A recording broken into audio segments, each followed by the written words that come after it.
vedare tinokuchingamidzai zvekare kune chimwe chirongwa pano paZim Facebook Secrets and Confessions. Tadzoka zvekare nemamwe mamessages. Regedzai tibva tapinda mune mamwe mamessages awo atadzoka takakubatirai.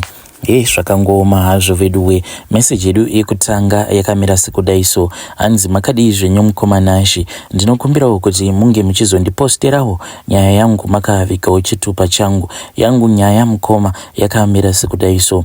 Inini ndinoitawo basa rekutengesa. Ndiri kuraramawo nemurume wangu. Tiri muno zvedu munyika yedu yechizvarirwa inova iri Zim. Saka murume wangu anoshanda, but basa rake raanoshanda harina kana mari. Munongoziva kuti nesituation yedu yemuno muZimu zvinotoda kutoti munge muchibatsirana. Saka murume zvaanoita ndezvekuti paya paanenge achibva kubasa, iye murume ndipo paanozopfuura achindikollekta, then ndinenge ndatorongedza tunhu pakamusika kangu tobva tazoenda zvedu kumba. Saka in most cases kuti inini ndinge ndichizonzi ndaitawo kamari hunge ndatochaisawo kuzvi8 dzeusiku, iyewo murume ndo paanenge achibva kubasa. Apa anenge achiitira kuti nayewo ange achiitawo zvima overtime kuitira kuti kasalari kacho kange kachiita sekunge kanowedzera zvishoma. Saka zvakaitika last week mukoma ndezvekuti ndakabva ndazorasa mari, ndakarasa $2 yangu, then ndikabva ndazoshaya kafoni kangu, but kafoni aka handingati kakabiwa as such. I think kuti ndakangoka misplace because ndiri munhu wekuti ndine hanganwa, plus kafoni kacho akasi kafoni kanotomboshamisira zvachose. Saka ndinofungidzira kuti pakunorongedza ndakango misplace kafoni ikako. Takabva tazodzokera zvedu kumba inini nemurume wangu, asi $2 mukoma yakandirwadza zvekare nekafoni ikako kakandirwadza throughout the night mukoma. I kept on thinking about kafoni kangu nekamari kangu ako kandainge ndaluza. Then mangwana makuseni ndakabva ndaita nharo because murume akabva anditi ko wadii wamirira at least kunze kwachena, then kana kunze kwazochena wobva wazoenda zvako, wobva wazonotsvaka kamari kako zvekare nefoni yako. But inini mukoma ndiri chandagwinyira. Murume akabva azoramwa. Mushure mekunge aramwa inini ndokubva ndabuda, but akazonditevera later on. By the time yaakazonditevera mukoma ndainge ndatosangana nemashura panzvimbo ipapo apo patinoshanda tichiita zvekutengesera. Zvakaitika mukoma ndezvekuti mumba ndakabuda, this was somewhere kuma 4:30. Vanhu zvavo vainge vava kufamba but not a lot. Makombi zvekare ainge ava kutofamba. Saka ndakazviudza kuti kana ndikagara ndabuda mumba kuma 4:30, then pandinozosvika kumusika vanhu vazhinji vanenge vasati vatanga kurongedza misika yavo, therefore ndinozokasika kuwana kamari ako kandakadonedza zvekare nefoni, because ndaitoziva kuti kana ndikazosvika kumusika nguva dzandinogara ndichisvika, which is past 5, then ndaizosvika vanhu vatotanga kutorongedza misika yavo, and I would never get the chance yekuti ndinge ndichizokwanisa kuziva kuti kamari kaka kakazonhongwa here nevamwe vandinoshandidzana navo, kana kuti kakanhongwawo nevamwewo vainge vachizvifambira. Ndakasvika paya mukoma ndokubva ndaona kuti painge pangori nemunhu 1, but chakandinetsa ndechekuti padhuze nemisika yedu munhu uyo airakidza kuti motikari yainge yakapaka yainge iri motikari yake. Mukoma munoziva kune mamwe mazimotikari awa anofamba nemaminista, mazimotikari mazitoyota akanaka, so anotoita kunge mazitraki chaiwo akabva mukupinda. Ndo motikari yandakaona yakapaka ipapo. Chinhu chandakatanga kunotisa mukoma chainge chiri very strange ndechekuti munhu uyu ainge akaita zvekutonona. So saka ndakati ndava kuda kunosvika pamisika yedu, ndo pandakabva ndazofind out kuti by the side of the road painge paine zimotikari iro rainge rakanakisisa, rainge rakapaka. Then padhuze nemisika yedu ndipo painge paine murume uyo ainge akaita zvekutonona. Saka murume uyu ainge akaita zvekutonona ndakambofungidzira kuti zvimwe kuda ari kuita Tsvina. Asi mukoma chinhu chandakatanga kuzvibvunza ndechekuti ko munhu anogoita Tsvina seiko, anogoitireiko Tsvina pachena pakadaro, ko adiko angopinda musango. Saka ndakaramba ndakangowanda mukoma ndichidongorera, ndokubva ndazoona kuti munhu uyu aiwa ainge asingaiti Tsvina as such because ainge akatopfeka sutu yake, but ainge achitoita sekunge munhu ari kugomera. Saka handizivi kuti munhu uyu aizviitira tsvina akapfeka hembe dzake kudaro kana kuti chii, but zvose zvainge zvichiitwa apa mukoma dzainge dziri mhiko. Munoziva mhiko chaidzo dzekutoti wega unotoona kutoti apa pane hushereketwa huri kuitwa. Murume uyu akati apedza kutonona kudaro kana kuzviitira tsvina kudaro ndokubva azosimuka, ende akasimuka zvishoma nezvishoma. Then asimuka kudaro mukoma ndipo paakabva azotanga kukurura bhutsu dzake, ndokubva azokurura trauzi rake. Zvinhu izvi ndokubva azozvigukuchira mumaoko ake, akabva azomhanya achidzokera kumotikari.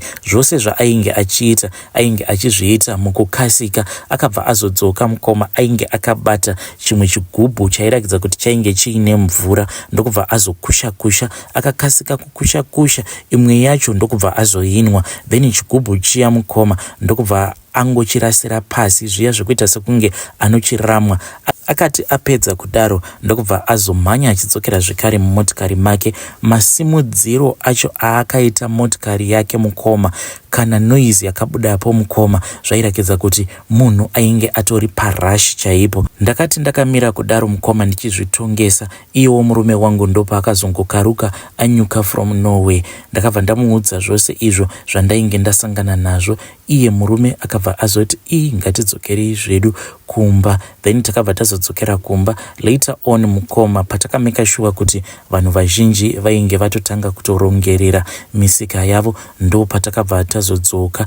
Then ndipo pandakabva ndazoudza vamwewo vandinoshanda navo kuti izvi ndo zvandainge ndakasangana nazvo. Vanhu vakabva vangoti rekedzai tinge tichingotsvakawo muprofita anongouya kuzongonamatawo, ange achingokushawo munamato, kuitira kuti kana paine mhiko dzinenge dzakasiya dzaiswa panzvimbo apa patinoshandira, mhiko idzodzo dzinge dzichizoshaya simba. But zvinhu izvi mukoma zvandakasangana nazvo zvakandivhundutsa. Nanhasi uno mukoma ndinogara ndichingotya kuti ko munhu uyu kana ari munhu ane zvikwambo zvake, ko kana zvikwambo zvacho zvikazoda kuzotanga kufesana neni zvobva zvati iwewe saka ndiwe wakazokanganisa mhiko dzakasiya dzaitwa nabhosi vedu. Handiti inini mukoma ndinenge ndiri in the line of fire, handisisina kana rugare vanhu vaMwari. Ndangouyawo pano mukoma ndichingotsvakawo your advice, zvekare ndichingotsvakawo kungosimbiswawo nedare renyu, because handisisina kana peace zvachose. Ndiri munhu wekuti ndinongogara ndichingozvishungurudza nekungofunga, kana kurara handirare mukoma nekuda kwenyaya iyi. Most of the times ndinozotongoita zvekutozotongobiwa nehope, and worst of all kumurume wangu ndinotongopretenda as if everything is normal, but mupfungwa dzangu mukoma hamuchina kana zororo. Like a few days ago ndisati ndazofunga zvekukutumidzirai message iyi, ndakasvika kuma1 mukoma ndakangosvinura, but murume aiti kana akandihaga ndaibva ndanyepedzera kuridza ngonono. Apa ndainge ndisina kana hope, ndaingoramba ndichingozvibvunza mibvunzo yakawandisisa yekuti saka munhu uyu wandakasangana naye, uyo munhu wandakaona akatonona achirakidza iye kuti ainge aine mhiko dzake idzo dzaainge achiita, zvose izvi akazviitirei? Kasi anika kushandisa vanhu here, kana kuti anika kushandisa here nzvimbo yekuti panowanzokusangana vanhu veruzhinji? Then inini ndichizoona zvinhu zvose izvi zveusiku, effect yazvichazondipa effect yakaita sei? Saka vedare ndangouyawo pano kuti munge muchingondisimbisawo, munge muchindipawo advice kuti zvino zvandava problem yekuti usiku handirare ndingaitawo sei? Pane mapiritsi here andinokwanisa kunwa awo anokwanisa kuzondibatsirawo kuti ndinge ndichizowanawo hope, because I am scared kuti zvimwe kuda ndinokwanisa kuzotoita matambudziko akasiyana-siyana because of this thing that is happening to me. Nyaya iyoyi yekuti ndinongoramba ndichingozvitongesa panyaya yekuti handina kana control over it. Kana mukazoposta nyaya yangu mukomanashi, please ndizivise ndikwanise kuzotevererawo mucomment section. Hey vedare, ndo message iyo yandakatumidzirwa ichibva kuna vahanzvadzi vedu. Hey, what will you do kana kuri kunzi wainge uri iwewe wakasangana neimwe issue yakaita so waizozvifambisa sei? Pakaipa hanzi ndava kutotya kana kuri kunzi munhu akandidana achiti pane zvinhu zvaanenge achida kutenga yeti munhu iye anenge ari mumotikari, ndava kutongogara ndichitongopindwa nefiye kuti ko kana ari that same person uyo wandakaona maybe iye anenge akazondiona kuburikidza nemishonga yake. Zvekare hanzi motikari iyi yacho iyo yavari kutaura kuti ndo yavakaona, hanzi pose pandinoiona ndinobva ndanzwa hana yangu ichirova. Saka ndakabva ndazodownloada motikari dzakasiyana siyana ndichivatumidzira mapictures vahanzvadzi vedu. Saka motikari yavakazoti iyi ndiyo mukomanashi, iyi ndiyo, this is the same car yandakaona. Pane mamwe mazimotikari avo akabuda akanakisisa, mazi Toyota, I think it's Toyota ZX. Kune mazimotikari akanaka, mazi Toyota ZX. Saka ndo motikari yacho iyoyo yavakakonfirma, yavakati ndo motikari iyo yainge ichidrivwa nemurume uyo ainge akapfeka sutu. Hanzi murume uyo airakidza kuti iye ainge achizviitira tsvina, hanzi ainge akatonona panzvimbo ipapo apo patinoita zvekutengesera. Pakaipa. Apedza kuita tsvina kudaro ndokubva azokurura trouser resutu yake zvekare nebhutsu ndokubva arova speed achimhanya achienda kumotikari. Vanhu vakaromba havana zororo. Please let us talk about this issue in the comment section. Rekedzai tibva taenda panyaya yedu inotevera. Nyaya yedu inotevera yakamira sekudai so. Hanzi makadii zvenyu mukomanashi, ndinokumbirawo kuti munge muchizondiposterawo nyaya yangu makaviga chitupa changu. Yangu nyaya handizivi kuti iconfession here kana kuti, but ndikuda kungozivisawo vanhukadzi vari kunze uko kuti kana muri mumarriage musaita sekunge makangwarisisa, because at the end of the day munhu anozongonyura ndiwe. Ndine imwe nyaya mukoma yandikuda kukuudzai. Nyaya iyi yakatoitika. Saka zvakaitika mukoma ndezvekuti ndine mukadzi wangu uyo wandakambogara naye muno mujoni, even though tainge tisina kana kumbogara takabvisirana masenzi nekuda kwekuti tiri vanhu vekuti taingogara tichingonetsana. Saka kuti mari inge ichizoungana yekuti ndinge ndichikwanisa kuiendesa kumusha kwavo, hayaizokwanisa kuti inge ichiungana sevanhu vaingogara vachingonetsana all the times. Akabva azondiudza kuti iye munhu akanakisisa, munhu anokwanisa kungonyengwa, munhu anokwanisa kungoita boyfriend akabva atoroorwa neboyfriend iyoyo zvekutochata. Apa munhu ndainge ndichimuda sei, but at the end of the day ndega ndakazotoona kutoti apa ndainge ndisingadiwi, ndikabva ndati let me try to find new love. Mukoma ndakabva ndazosiyana naye mukadzi uyu out of pain. Mukoma ndakabva ndazobva muprovince umo mandainge ndichigara naye, because I could not keep on seeing her achidanana nevamwe vanhurume in front of me. Ndainge ndisingadi zvekuti ndinge ndichizoita ngozi. Ndakazoti ndauya kuno kuprovince kwandiri Mukoma, then one day I was on Facebook, ndainge ndichitongotsvakana hangu nemamwe magap ndokubva ndazojoina rimwe group iri igroup rezvinyadzi, zvekare igroup rekutoti vanhu vazhinji varimo vanenge vachitsvaka kutenga mahure, ndingangoti igroup remahure. Saka ndakati ndirimo mugroup umo Mukoma ndakabva ndazoona kuti pane rimwe ghost rakangokaruka rataura iro richiti rinoita zvokutengesa muviri, then rakabva razotaura kuprovince uko kwarinowanikwa. So province iyi Mukoma ndiko kuya kwandainge ndichigara and the same location. So I got interested, ndokubva ndazoti regedzai ndimbotarisa ghost iri, maybe anenge ari munhu wekuziva. Ndakazoti ndavhura profile reghost riya. Chakaita fani Mukoma ndechekuti ghost iri ringori ne mafriends 3 ende pamafriends iwavo ari 3 ndakabva ndaona kuti umwe wacho ifriend yeex wangu, then mamwe mafriends maviri awo maprofiles andinotoziva, maprofiles anoshandiswa naex wangu. Ndakabva ndatanga kuita very suspicious kuti munhu uyu anenge ex wangu chaiye ava kuita zvekutengesa kuku yake. Mukoma ndakabva ndazotora namba dziya idzo dzainge dzakanyorwa ndokubva ndazoregister imwe WhatsApp. Ndakati ndaregister WhatsApp yaya sezvo ndiri munhu wekuti ndinoziva everything about that location because ndakagaramo for a very long time. Munhu uyu ndakabva ndati ndikuda kumutrace.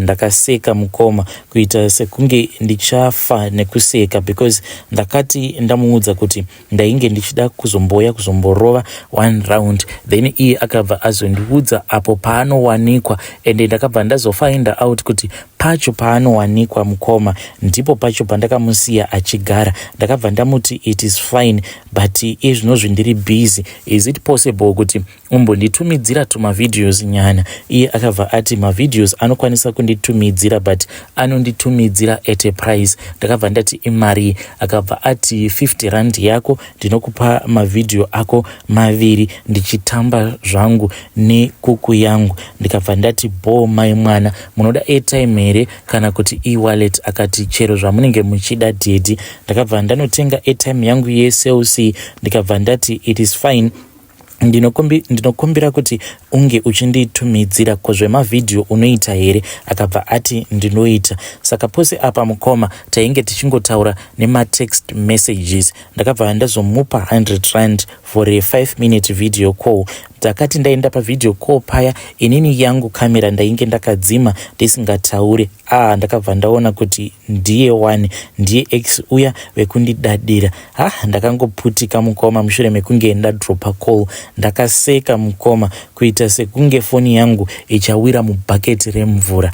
Izvi mukoma zvakaitwa nemukadzi uyu zvinhu zvekuti ndega ndakasvika pakuona kuti vanhukadzi kana akakushainira anongokushainira kwakanguva kadiki-diki, but kumberi uko munhu anozotosvika pakuita hwaga rinototengesa mavideo. Shuwa munhu kunditumidzira video achitambisa kabinzi kake. Ndakaseka mukoma. Nanhasi video racho ndinaro. Ndinotombofunga kuti one day zvangu ndichangokaruka ndamutumidzira video racho iroro raakanditengesera, but ndichishandisa original number dzangu dzaanoziva. Ndobva ndangomuti ko paya pamaititi munonyengwa ndokunyengwa kwacho here uku, kwekuti mavideos enyu tava kungokwanisa kungomadownloadawo painternet. Ndoda kumuita sekunge video iri ndakangosangana naro painternet. Saka vanhukadzi imi muri mumamarriages musaita sekunge makangwarisisa, because pamarriage ipapo paunenge utori ndo pako ipapo. Kana ukafungidzira kuti kunze uko varume vanokuda, aiwa vanhu vanongokuda kana uri pamurume wako, sezvainge zvichiitwa hure iri randakambogara naro. Raiti parainge riri pandiri, raiti kana rikaudzwa nomumwe murume kuti rakanaka nekuda kwekuti rinenge rakashongedzeka nemari yangu iyo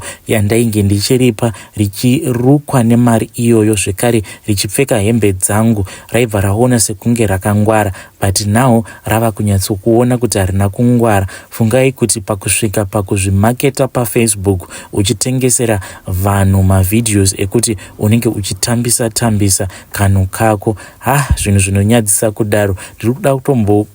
Ndinotombofunga kutumidzira video iri kumadzishamwari ake ekumusha, so that vanhu vanyatsokuziva kuti ratova zihwaga chairo rinofamba richingozvipublisha all over the internet. Vanhukadzi imwika vedare ndo message iyo yandakatumidzirwa ichibva kuna mukoma vedu. Hanzi ndakaseka pakusvika pakuda kudonhedzera foni yangu mubhaketi nezvose izvo zvandainge ndaona.